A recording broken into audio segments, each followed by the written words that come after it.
School, the place that may hold some of the most happiest, saddest, or even the most pivotal moments in your life you may never forget or ever to remember again.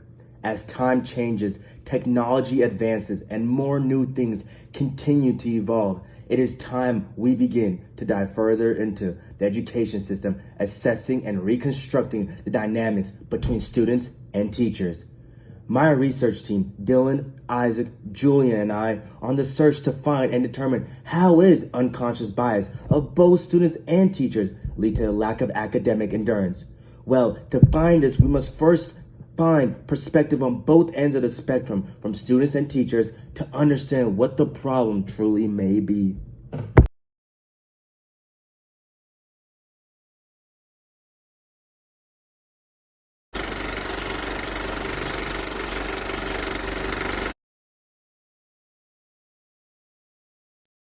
Teachers, educators, adults. When it comes to any school you are enrolling to, the biggest difference is the teachers and staff. Their impact and their influence has a major contribution to the environment and structure of the institution. In a book stated by Baron J., a psychologist from Cambridge University, finds that emotion and personality influences the quality of one's thinking.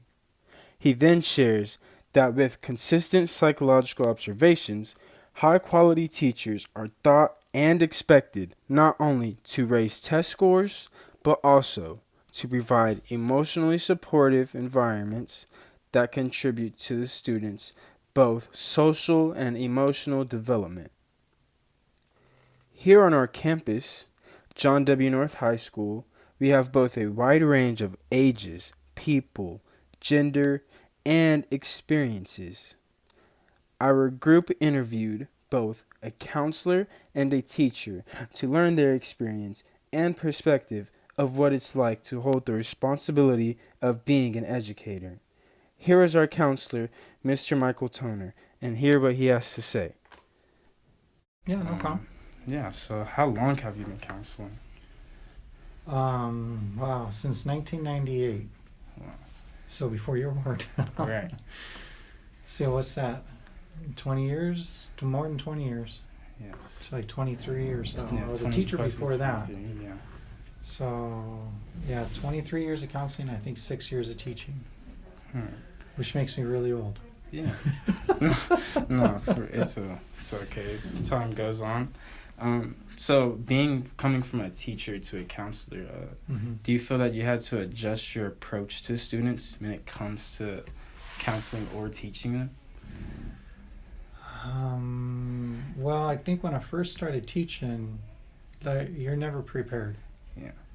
No matter how many classes you take. I mean, you're in school from kindergarten through college. Yeah. And you become a teacher, and it's like, oh, I'm on the other end now.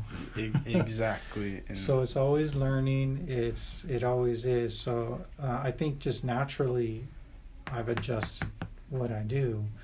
You learn different tricks. You learn like how to read situations and like, okay, this is gonna work, or oh, it didn't work. Let me try this. Yeah.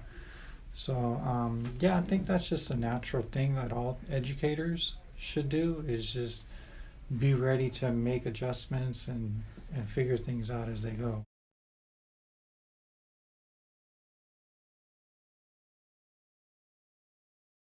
Students, the youth, the leaders of the future. As full-time students, as children, as young adulting people who are constantly being instructed and guided by a higher power to do what's right. Some instances it is used to generally help us go about life the right way, to become successful. As young people, we question everything we see, so what does it mean to be successful? This is a question that is always unanswered, or to follow a social construct of what it may mean by someone else's standards.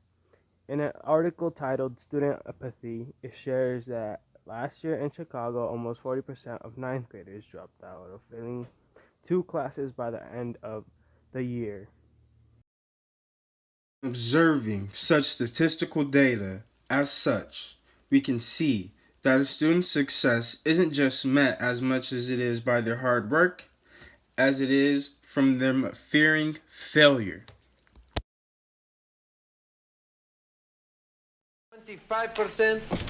As we approach the conclusion of this research study, it is vital that all students and teachers who watch this are encouraged and inclined to help make and look for change in our school community. In an article report, it shows that about 9.7% of students, youth in the secondary schools have suffered severe depression and anxiety. Throughout our time, specifically today, both young people and adults have suffered through such life-changing and threatening events that has an effect on us even physically and directly challenging our strength and patience to remain stable and able to progress in life. Living with a purpose is living every day learning something you had not known the day before. Learning is more than just trying to pass. Learning enriches the brain, preparing you for circumstances, problems, new solutions, and even confusion that will be present to you for the rest of your life.